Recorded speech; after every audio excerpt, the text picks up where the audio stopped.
my gang's bigger than your gang, and we're going to take you out too. Look, you can either help or get the hell out of the way because we're going to do this job. All right, the threats continue, this time against MS-13. This is Tom Homan. If you are unaware, this is the new border czar appointed by Donald Trump, who used to be head of ICE.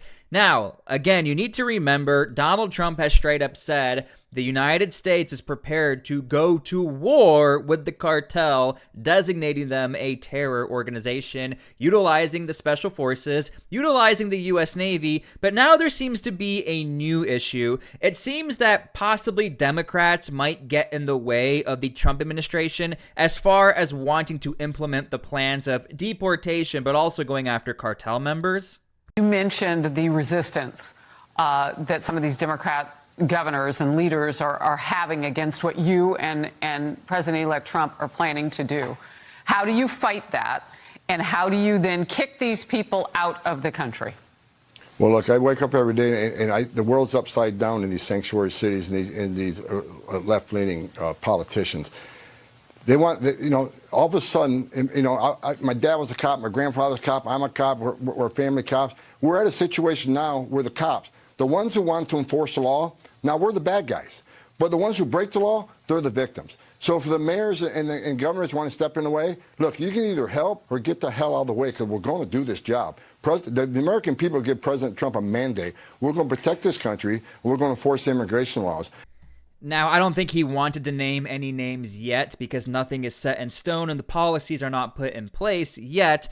But without a doubt, he's talking about people like Gavin Newsom, who's already straight up said, to include the LAPD newly appointed police chief, that they will not follow these mass deportation laws. And not only that, they're not even going to help or assist with these laws.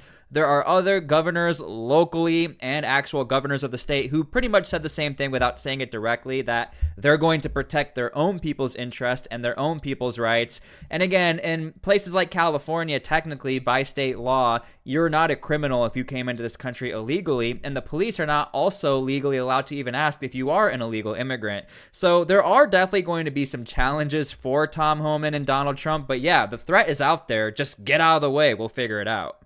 But what's your overarching message to Americans who are eager for major border action on minute one, like Inauguration Day, 1 second in?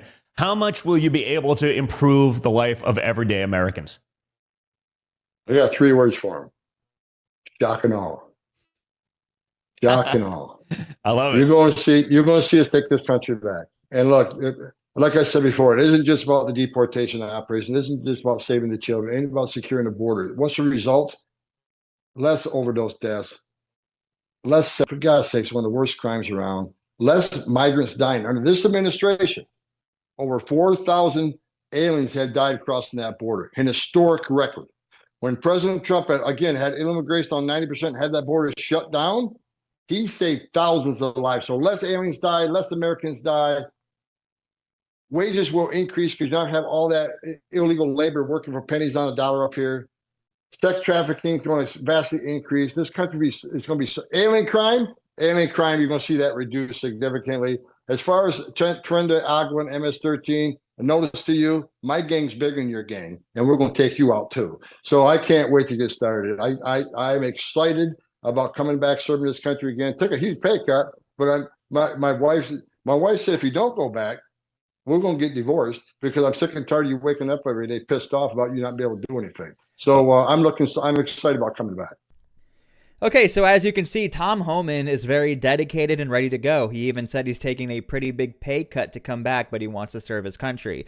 Now, one thing I want to point out, it's sort of the other side of the story or coin. I think there's a ton of people out there who actually could care less. They're just regular old people who go to work, and then they come back home and they might live somewhere in Idaho or they might live somewhere not near the border. So maybe a lot of people are not as passionate as we think about this topic. However, if you just so happen to take the time to look into the numbers and see what's happening, it's a totally different story down in like Texas or Arizona. Many people are devastated by the side effects of illegal immigrants coming into the country. It becomes an issue. I mean, a lot of family members have lost loved ones due to drugs, and you can directly correlate that to one particular group or many who come from the southern border, whether it's cartel or MS-13. So again, I think we do have this divide in the United States where a lot of people are super passionate about it. Then you have some people who they're passionate about it because it's a conservative thing and I'm a Republican, so I want to be a part of that. But then on the flip side, you have people who literally couldn't care,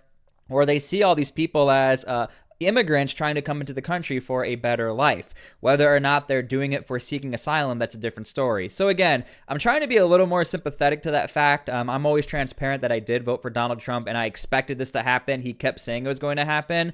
And I am happy that Tom Homan's going to be there. Now, the scary part is, how is the military going to be implemented versus MS-13 and versus the cartel? When we're talking Special Forces and U.S. Navy, we're going to also be using drones. We're going to designate them as a terror objective. There's going to be a lot of moving parts. So I'm really interested to see how this could all work and how the military will actually be set up for success. And it won't be like our other wars where they're just sat there sitting with no clear-cut objectives. So anyway, yeah, that's the video.